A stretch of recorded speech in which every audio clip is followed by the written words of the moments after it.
고린도 후서 5장 14절에서 19절까지 말씀입니다.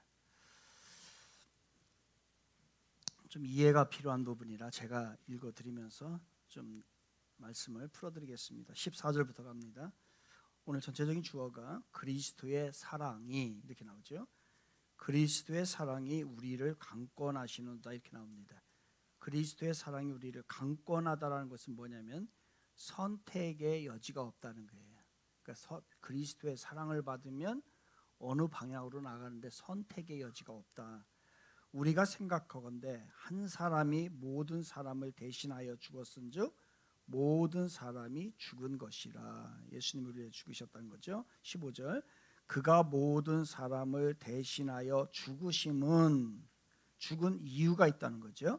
살아있는 자들로 하여금 다시는 그들 자신을 위해 살지 않고, 그러니까 예수님을 만난 사람은 어떻게 한다고요? 자기 자신 나를 위해 살지 않고 오직 그들을 대신하여 죽었다가 다시 살아나신 이를 위하여 살게 하려 함이라. 뭔가가 삶의 방향이 바뀐 거죠. 16절입니다. 그러므로 우리가 이제부터는 어떤 사람도 육신을 따라 알지 아니하노라. 육신을 따라 살지 않는다는 거예요. 그럼 다른 말로 말하면 반대는, 육신의 반대는 여기서 말하면 믿음입니다. 믿음으로 산다는 거죠. 계속 갑니다. 비록 우리가 그리스도도 육신을 따라 알았으나 이제부터는 그같이 알지 아니하노라. 17절 그런즉 누구든지 그리스도 안에 있으면 새로운 사람이라고 아니라고 했지요. New self가 아니란 말이에요. New creation이란 말이에요. 새로운 피조물이라, 새롭게 태어났다는 겁니다. 이전 것은 지나갔으니 보라 새 것이 되었다. 완전히 바뀐 거예요. 조금 변화된 게 아니고. 18절 모든 것이 하나님께로부터 났으며 그가 그리스도로 말미암아 우리를 자기와 화목하게 하시고, 화목하게 하려고 하는 거죠. 또 우리에게 화목하게 하는 직분을 주셨으니 곧 하나님께서 그리스도 안에 계시사 세상을 자기와 화목하게 하시며 그들의 죄를 그들에게 돌리지 아니하시고 화목하게 하는 말씀을 우리에게 부탁하셨느니라 라고 하는 거예요. 그래서 우리가 화목하게 살아야 된다는 얘기를 말씀을 하고 있습니다. 말씀을 듣기 전에 옆사람과 우리 인사합시다. 오늘 당신에게 딱 필요한 말씀이 선포될 겁니다. 시작. 딱 필요한 말씀이에요. 딱 필요한 말씀. 기도합니다. 사랑하는 하나님 아버지, 이 자리에 모이기까지 지난 한 주간 동안에 우리는 각자의 삶에서 무거운 짐과 복잡한 생각들을 가지고 왔습니다. 지금 이 순간 우리를 불러주셨사오니 우리의 귀가 열리게 하여 주시고 세상의 마음의 소음을 잠재우는 시간 되게 하여 주옵소서. 오늘 이 말씀이 위로가 필요한 자에게는 위로를 주시고 삶의 방향이 잘못돼서 방향이 필요한 자에게는 빛이 되어 주옵소서. 설교자의 입술이 아닌 주님의 음성을 듣기를 원합니다. 돌아가는 길이 성전을 들어설 때와 완전히 다른 사람이 되게 하옵소서. 예수 그리스도 이름으로 기도드립니다. 아멘. 새 기도 제목, 지난주에는 저하고 중보기도에 올린다는데 중보기도에 안 올라갑니다. 저만 제가 보고 기도합니다. 왜냐하면 예민한 상황이 있을 수 있기 때문에 그렇습니다. 저에게 내는 것이 아니고 하나님 앞에 올려드린 거죠. 1년 동안의 것을. 그래서 다 기도 제목 적어서 내시라고요. 오늘 설교 제목입니다. 다 같이 임신한 엄마는 왜 아름다운가. 시작. 오늘 저는 임신한 여성의 모습을 통해서 그리스도의 변화, 그리스도인의 변화된 모습을 여러분과 함께 나누려고 합니다. 이 비유가 혹시 불임이나 유산이나 또한 출산의 아픔을 경험하신 분들에게 상처가 될까 조심스럽습니다.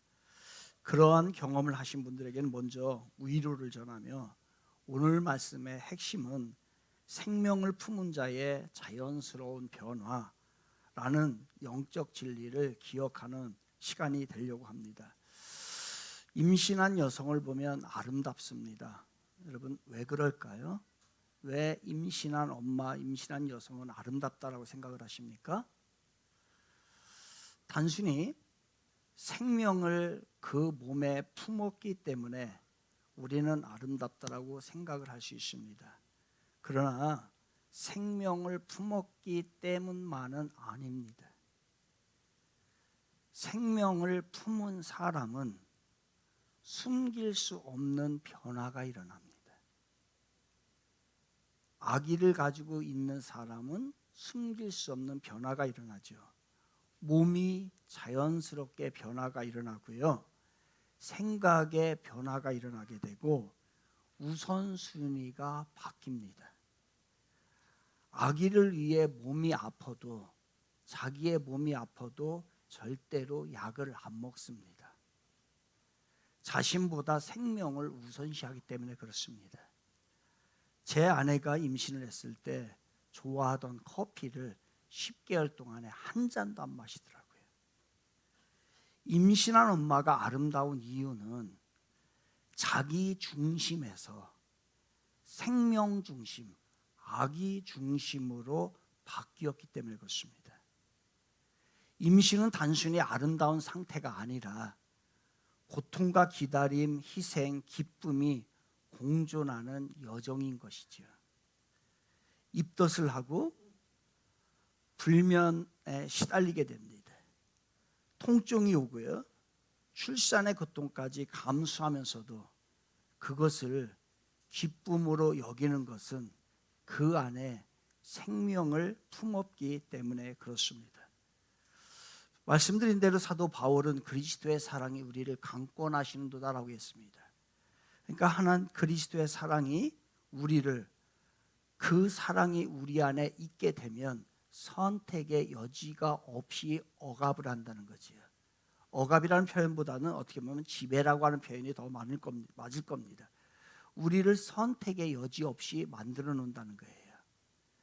임신한 엄마가 변할 수밖에 없듯이 그리스도의 생명을 받은 사람은 자동적으로 모든 것이 변화하게 되어 있습니다. 이것은 노력의 결과가 아니고 생명의 필연인 것이죠. 생명은 숨길 수 없습니다. 변화는 선택이 아니라 필연인 것입니다. 그런데 혹시 여기까지 설교를 듣고서 여러분의 마음에 이런 부담이 있을 것이고 불안해하는 것이 있을 겁니다. 나는 왜 그렇게 변하지 않지? 라고 하는 마음이 여러분에게 들 수도 있습니다. 그러나 낙심하지 마십시오. 오늘 말씀을 듣는 이 시간에, 지금 이 순간에 그리스도의 사랑을 여러분이 받아들이시면 됩니다. 그러면 우리가 새로운 마음으로, 새로운 삶으로, 새로운 인생으로 변화되기 때문에 그렇지요. 그래서 오늘 우리는 함께 복음 앞에서 우리를 세워보고, 그리고 생명을 기억하고 그 생명이 도대체 어떠한 변화를 일으키는지 우리는 함께 말씀을 오늘 본문을 통해서 발견을 해야 하는 것입니다. 내가 예수님의 생명을 품었는지 안 품었는지 그것을 알아야 될 체크리스트가 필요하단 말이에요. 오늘 본문을 통해서, 말씀을 통해서 한번 확인해 보십시오. 나는 정말로 예수님의 생명을 품은 자인가? 아니면 제가 간헐적으로 이야기하는 상상 구원을 받았나? 상상 임신이라는 게 있습니다. 실제적으로 배가 나오기도 하더라고요. 그것처럼 구원을 받지 않았는데 하도 교회를 잘 다녀서 구원받은 것으로 착각은 하고 있지 않은지, 그 착각이 1년, 2년을 넘어서 10년이 되고 20년이 되고 30년이 혹시 되지 않았는지, 이 시간에 우리는 본문을 통해서 무엇이 체크리스트고 내가 정말 구원받은 자는 어떻게 되는지에 대한 이야기를 우리 깨달아야 됩니다. 먼저 15절에 보면 이렇게 나오죠. 그가 모든 사람을 대신하여 죽으심은 살아있는 자들로 하여금 다시는 그들 자신을 위하여 살지 않고, 그리스도의 사랑이 우리 안에 있으면 절대로 자기 자신, 나 이렇게 주장하지 않는다는 거예요. 오직 그들을 대신하여 죽었다가 다시 살아나시는 이를 위하여 살게 하려 하심이라 라고 돼 있어요. 여러분, 삶의 목적이 변합니다. 예수님을 진짜 만나고 예수 그리스도의 사랑이 내 안에 있고 예수의 생명을 내 안에 품었으면요, 내가 변하는데 어떻게 변하냐? 나 중심에서 주님 중심으로 바뀌게 돼 있어요. 이거는 자동적으로 바뀌는 겁니다. 내가 내 삶의 주인으로 생각했던 사람이 어느 순간부터는, 내가 예수의 생명을 품은 순간부터는 내가 주인이 아니구나, 예수가 주인이구나, 이거를 깨닫게 되고 이렇게 살아가게 된다는 거예요. 새로운 피조물이 되면, 완전히 새롭게 바뀌게 되면 예수님이 나의 목적이 된다는 거예요. 그러면 체크리스트입니다. 아직까지 나의 목표만을 가지고 있다고 한다면 심각한 거고 고민해 봐야지. 여전히 나의 삶은 내 자신만을 위해서, 나만을 위해서 살아간다고 한다면 그거는 내 안에 예수의 생명이 아직 없을 수도 있어요. 제가 장담할 일은 아니지만.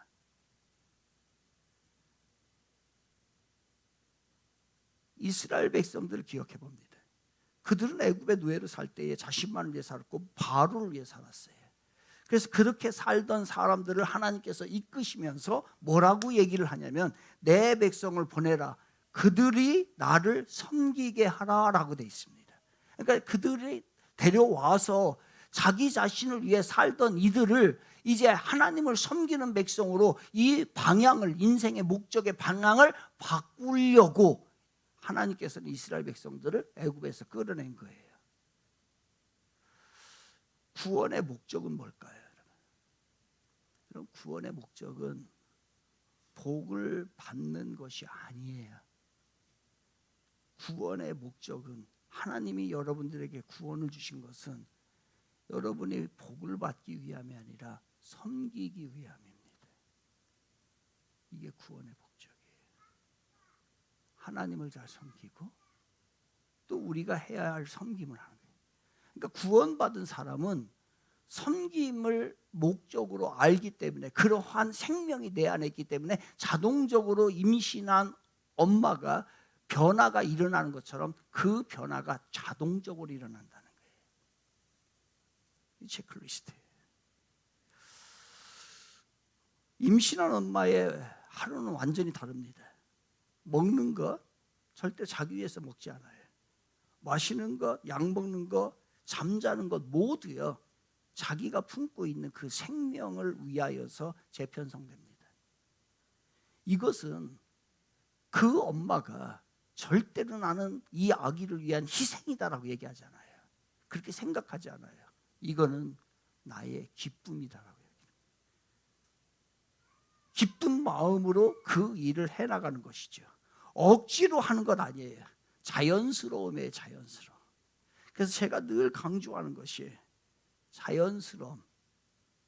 여러분이 자원해서 하는 거예요. 억지로 하는 건 오래 못 가요. 방법을 가르쳐주는 거지. 방법을 가르쳐주는 겁니다. 우리 마찬가지, 그리스도의 생명을 품은 사람은 우선순위가 바뀌어요. 한번 볼까요? 바뀌었나요? 시간 사용하는 거 바뀌었나요? 이거 바뀌어야 돼. 돈 쓰는 목적이 바뀌었나요? 계속 나만을 위해서 쓰나요? 아직 예수의 생명이 내 안에 없는 거예요. 사람을 만나는 관계, 이 관계가 바뀌었나요? 혹시 나는 변하고 싶은데 잘 안 돼요라고 말하고 싶을 거예요. 괜찮아요. 그럴 때는 다시 복음 앞에 서면 돼요. 오늘 지금 이 시간이 그런 시간이에요. 지금 이 시간이 예수 앞에 진짜 제대로 쓰는 시간이고, 그 복음의 진리를 깨닫고 그것을 받아들이면서 생명을 다시 받아들이는 시간이에요. 변하지 못하는 이유는 여러분의 결심이 부족해서가 아니에요. 생명을 기억하지 못했기 때문에 그래요. 그걸 기억하는 거예요. 지금 나는 정말 그리스도의 생명을 받은 자인가? 이거를 여러분에게 질문을 던지며 여러분 스스로 이 진실하게 이 질문 앞에 여러분은 대답을 해야 합니다. 16절에 보면 그러므로 우리가 이제부터는 어떤 사람도 육신을 따라 알지 아니하노라 이렇게 돼 있어요. 육신의 반대말은 뭐라고 했습니까? 믿음이라고 했어요. 그러면 우리는 두 가지 렌즈가 있어요. 세상을 보고 모든 것을 볼 때 두 가지 렌즈를 가지고 있다. 하나는 육신의 렌즈이고 하나는 믿음의 렌즈예요. 육신의 렌즈를 꼈습니다. 이 육신의 렌즈를 끼고 예수 그리스도를 봅니다. 그랬더니 예수 그리스도는 아주 마구간에서 가난한 목수의 아들에 불과해요. 그리고 그는 33살에 요절한 아주 일찍 죽어서 모든 것이 이루어지지 못한 불쌍한 한 자연인으로 생각을 하게 됩니다. 이것이 바로 예수 그리스도를 육신의 눈으로 본 거예요. 이 육신의 눈으로 보고서 강의하는 사람이 있습니다. 그 사람이 도울 김용욱입니다. 이 사람은 예수 그리스도를 역사적인 예수, 바로 육신의 눈을 가지고 육신의 렌즈를 본 거예요. 그러나 믿음의 렌즈를 가져서 보면요, 그분은 하나님의 아들이시고 천지를 창조하시고 그 아들이 모든 영광을 버리고 나를 위하여 이 땅에 오셨고 그리고 십자가에서 죽으시고 나에게 부활의 소망을 주신 그분이 바로 믿음의 렌즈를 끼고 왔을 때 예수 그리스도예요. 여러분의 지금 렌즈는 뭐예요? 뭔 렌즈를 끼고서 보고 있어요? 나 자신은 어떻습니까? 여러분 자신을 한번 보세요.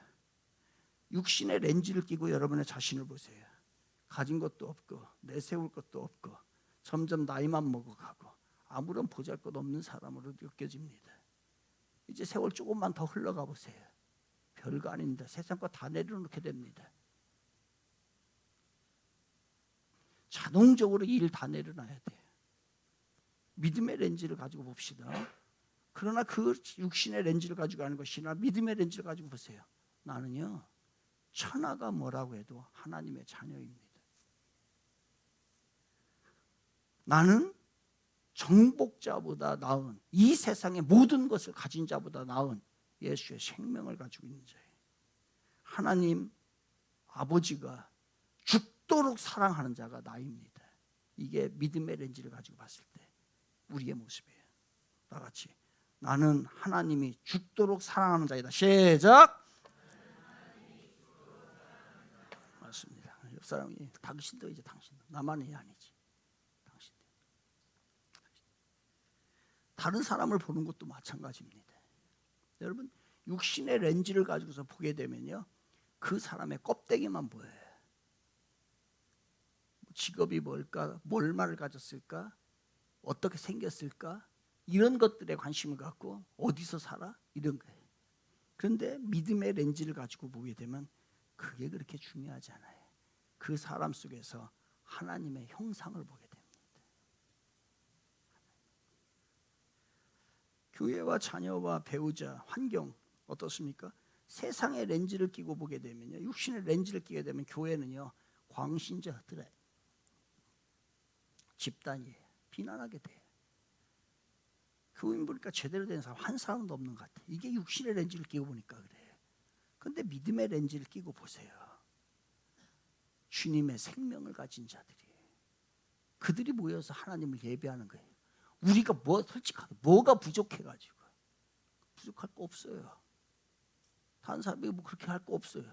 그런데 우리는 그 생명이 있기 때문에 하나님을 우리는 겸손하게 높여드리는 거예요. 이게 바로 믿음의 렌즈를 가진 사람이에요.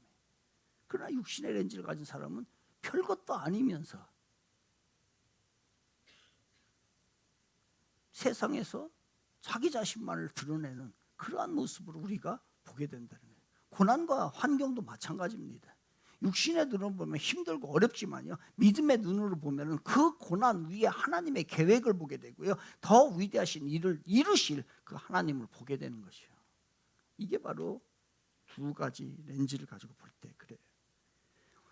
그래서 관점이 바뀌면 태도가 바뀌어요. 태도가 바뀌면 운명이 바뀌어요. 왜 안 바뀌어요? 관점이 안 바뀌어서 그래요. 여전히 육신의 렌즈를 끼고서 세상을 보는 거예요. 오늘 하나님께 여러분 간절히 기도하십시오. 주님, 믿음의 렌즈로 세상을 보게 해주세요. 이게 우리 기도의 제목이 돼야 돼요. 18절에 보면 이런 말씀이 나와요. 모든 것이 하나님께로부터 났으며 그가 그리스도로 말미암아 우리를 자기와 화목하게 하시고 또 우리에게 뭐예요? 화목하게 하는 직분을 주셨다. 그러니까 우리의 직분은 뭐냐? 우리는 화목하게 하는 자예요. 이게 우리들의 직분이에요. 그러면 화목이라고 하는 것은 뭐 어떤 새로운 부담이 아니에요. 화목은 뭐냐면 그냥 은혜가 흘러가는 거예요. 내가 받은 은혜가 흘러갈 때 화목해지는 거예요. 은혜가 흘러가지 않으면 거기에 불화가 일어나게 되는 거죠. 은혜가 계속해서 흘러가게 돼요. 그러니까 이전 것은 지나갔어요. 과거를 자꾸 들추면요 화목이 없어집니다. 그들의 죄를 그들에게 돌리지 아니하셨다. 우리도 그들에게 돌리지 않았다. 죄를 그들에게 돌리고. 그런데 우리는 뭐냐? 어떤 일이 잘못되면 다 너 때문이야. 그러니까 화목하지가 않지. 궁극적인 나 때문이지. 이런 것들이 그리스도의 사랑이 우리를 강권한다. 그 사랑으로 행하라. 사랑으로 여러분. 사랑으로. 먼저 사랑에 그 전제를 달고서 우리가 살아가는 거예요. 지난주 월요일 날에 있었던 일이네. 이제 지방회라고 하죠. 이제 우리 이제 이 지역의 이제 교회들, 이제 침례 교회에 이게 한 30개 교회가 이렇게 하나의 어소시에이션을 이루고 있습니다. 이제 뭐 모처럼 나갔어요. 모처럼 한 달에 한 번씩 있는데 모처럼 제가 이제 나갔어요. 나갔는데 회의가 끝나고 났는데 한 가장 나이 먹은 목사님이 앞으로 나와서 발언을 하고 싶대요.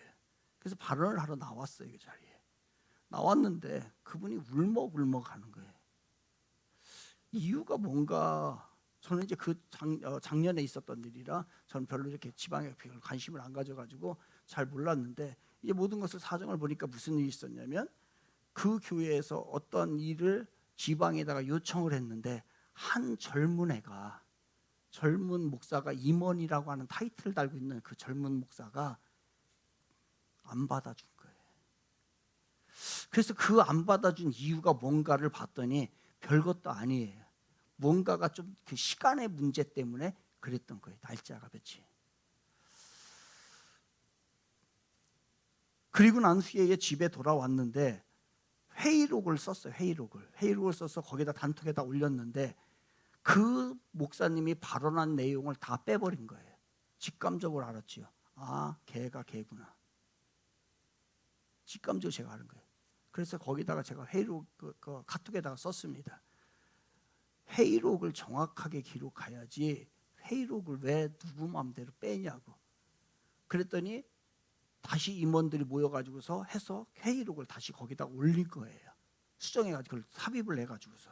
아니 모든 회원이 다 알 수 있도록 그 회의를 기록해야지 뭔 내용인지도 모르고 대충 얼버무린 걸 해요. 정확하고 섬세하게 모든 것을 쓰라고 얘기를 했어요. 그랬더니 이게 이제 난리가 난 거죠. 그랬더니 뭐 문자가 오고 저한테 뭐 전화가 오고 전화 안 받았어요. 문자만 했어요. 받을 시간도 되지도 않고. 그런데 그리고 나서 나중에 제가 그 카톡에다가 단체 카톡에다가 이렇게 제가 글을 올렸어요. 글의 제목이 뭐냐면 우리는 옳았을지 몰라도 따뜻하지는 않았다라고 하는 글의 제목이었어요. 제가 이렇게 썼습니다. 한 마을에 오래된 우물이 있었습니다. 수십 년 동안 마을 사람들은 그 우물에서 물을 길어 마셨습니다. 그 물이 마르지 않도록 낙엽을 건져내고 입구가 막히지 않도록 돌을 정리하던 한 어르신이 있었습니다. 사람들은 몰랐지만 그분의 손길이 늘 그 우물을 살리고 있었습니다. 어느 날 마을 회의가 열렸습니다. 한 젊은이가 우물가에 작은 돌 하나를 던졌습니다. 규칙상 이 물은 이렇게 사용해야 합니다. 돌은 크지 않았지만 그 파문은 멀리까지 번졌고 오랜 시간 우물을 지켜온 어르신의 마음에도 조용한 흔들림이 있었습니다. 어르신은 그날 처음으로 우물을 등졌습니다. 그리고 조용히 말씀하셨습니다. 나는 물을 아껴 쓸 뿐인데 이제는 마음이 마르는구나. 사람들은 말했습니다. 그 젊은이는 틀린 말 한 게 아니야. 규칙을 지킨 거야. 하지만 정작 그날 한 사람의 마음이 무너졌다는 사실을 진심으로 알아주는 이는 많지 않았습니다. 이 우화는 멀리 있는 이야기가 아닙니다. 우리들의 공동체에 있을 수 있는 일입니다. 오랫동안 수고해 오신 한 어르신의 목사님이 작고 소박한 일을 제안하셨지만 한 사람이 법이라는 이름 아래 반대했습니다. 결국 그 제안은 진행되지 못했고 목사님의 마음은 그 자리에서 조용히 꺾이고 말았습니다. 누군가는 절차대로 된 것이야 라고 말할지 모릅니다. 하지만 그날의 결정은 한 사람의 마음을 아프게 했습니다. 한 분의 눈물은 그분이 틀렸기 때문이 아니라 존중받지 못했다고 느꼈기 때문이었습니다. 우리는 옳음을 말했습니다. 그러나 따뜻함을 놓쳤습니다. 공동체는 정의로만 세워지지 않습니다. 공동체는 결국 사람이 중심이 되어야 유지되는 곳입니다. 법과 절차는 중요합니다. 그러나 법이 사람을 다치게 할 때 그 복음은 그 자리를 떠나버립니다. 지방에는 영적인 가족입니다. 서로의 연약함을 품어주고 먼저 걸어간 이들의 마음에 귀 기울여야 하는 하나님의 집입니다. 다시 묻게 됩니다. 우리는 정말 옳은 길을 선택했을까? 아니, 우리는 옳았을지 몰라도 따뜻하지는 않았습니다. 그리고 그 따뜻하지 않았던 침묵이 한 사람의 마음을 아프게 했습니다. 제가 글을 이렇게 올렸어요. 그래서 이 문제가 본인이 이제 다 알지요. 전 처음에 누군지 몰랐거든요. 그래서 뭐 이제 해결됐어요. 그런데요, 이상하죠. 얘 아버지가 이랬어요. 맨날 모이면 법 하면서 제가 목사 안 받을 때도 그거를 그대로 받아가지고 자식이 그대로 하고 있더라고요. 무서운 이야기입니다. 여러분, 작은 사랑을 우리는 실천하는 자들이에요. 어제는 이제 그 서울에 이제 친구 딸이 결혼해가지고 서현교회라고 하는 데를 갔습니다. 마포구에 있는데. 여러분 그 기차 특시를 타봤습니까? 퍼스트 클래스.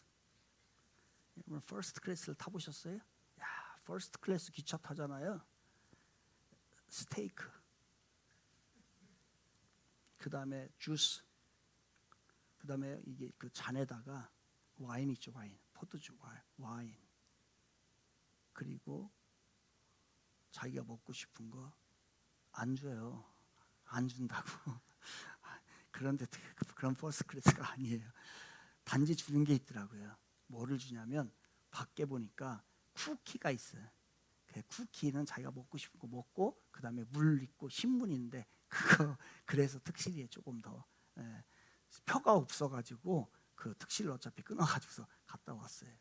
근데 그 공짜로 주니까 쿠키 하나하고 물 하나를 이제 제 아내가 그 가방에다 넣었어요. 넣은데 이제 뭐 쿠키 먹기도 그렇고 또 물 그냥 뭐 필요한 뭐. 근데 택시를 탔는데 택시를 잘못 타가지고 택시가 완전 고물차예요. 그냥 할아버지가 그 운전하는데 내비도 없어가지고서 우리 거 켜가지고 갔잖아. 우리 거 켜달라고 해가지고 그거 켜가지고서 우리 보고 물어봐. 여기서 우회전해요, 좌회전해요. 난 그런 택시는 처음에. 서울에 그래요? 황철민 성도님, 서울 그래요? 안 그래요? 그런데 이렇게 그 문 있잖아요, 문. 택시 이렇게 문 있는데 이게 다 떨어져 가지고서 그 스틱 그 유리 뭐라고 그러죠?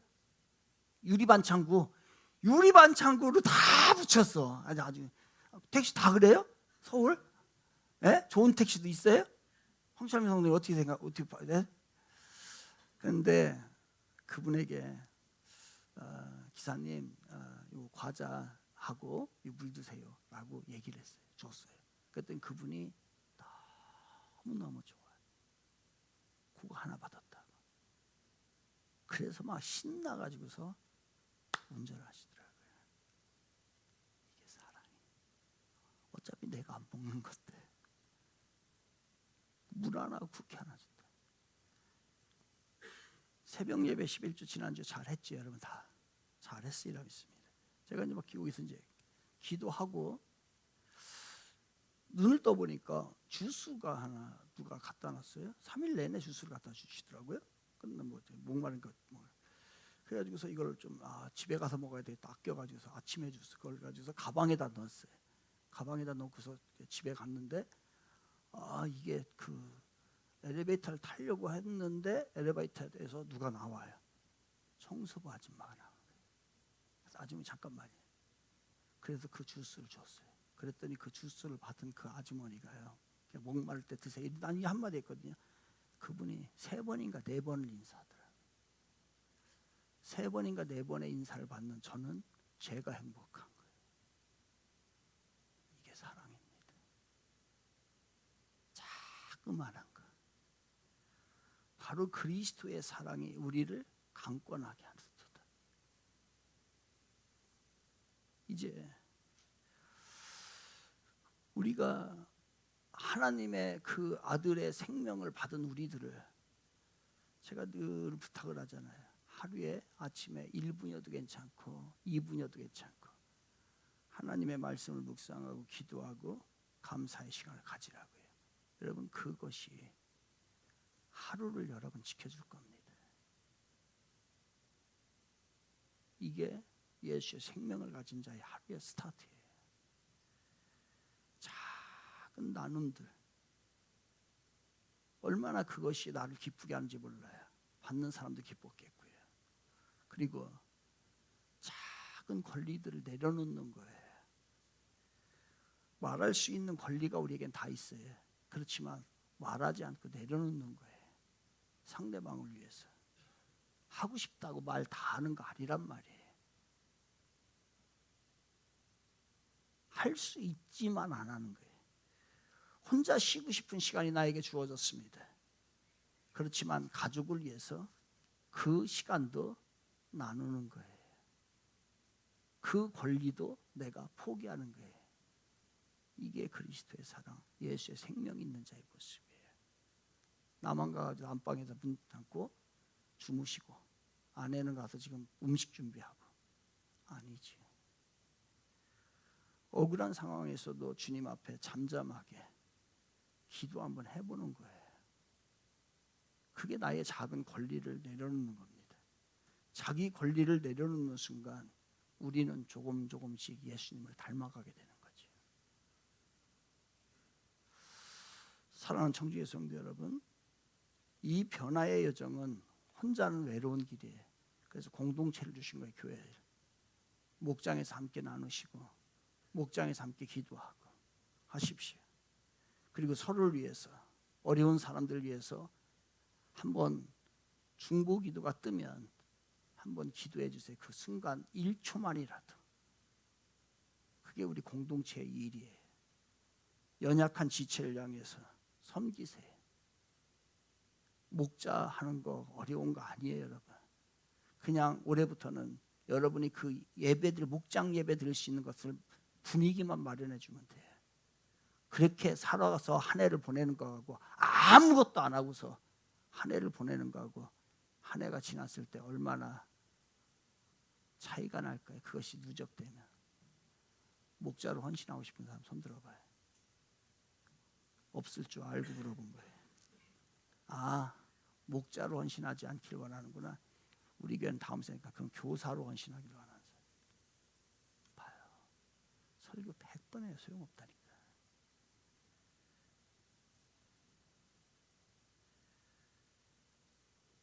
지키지 않는 것들은 우리가 드러내지 않는 것들은 믿음 아닙니다.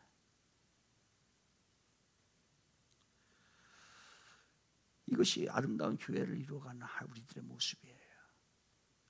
사랑하는 청지의 성도 여러분, 우리가 변화될 수 있는 이유는 단 하나예요. 예수 그리스도께서 우리를 대신 십자가에서 죽으시고 다시 살아나셨기 때문입니다. 그분이 우리를 대신하여서 죄를 짊어지시고 우리에게 자유를 얻게 하고 그분의 생명을 주셨기 때문에 우리는 새로운 사람이 아니라 새로운 피조물이 된 거예요. 변화는 내 결심이 아닙니다. 그리스도의 십자가와 부활을 믿는 자들에게 시작되는 믿음의 행위인 것입니다. 복음은 우리를 정죄하지 않습니다. 생명으로 초대하는 것이 복음이에요. 혹시 여러분 중에 아직 예수님의 생명을 받아들이지 않은 분이 계시다면 오늘 지금 이 시간에 예수 그리스도의 생명을 받아들이십시오. 그래서 이 시간이 필요한 것입니다. 예수님이 여러분 안에 계시면 반드시 변화는 시작되게 되어 있습니다. 이게 복음입니다. 제 아내가 출산을 앞두고 있었을 때 이렇게 말하더라고요. 힘들어도 기쁘다. 아이가 태어날 걸 생각하면 모든 게 감사다라고 했던 것이 기억이 났습니다. 여러분 안에 그리스도의 생명이 있습니까? 그렇다면 우리의 삶은 숨길 수 없습니다. 여러분 안에 그리스도의 생명이 있다면 그것은 결코 숨길 수 없는 것입니다. 임신한 엄마가 그러합니다.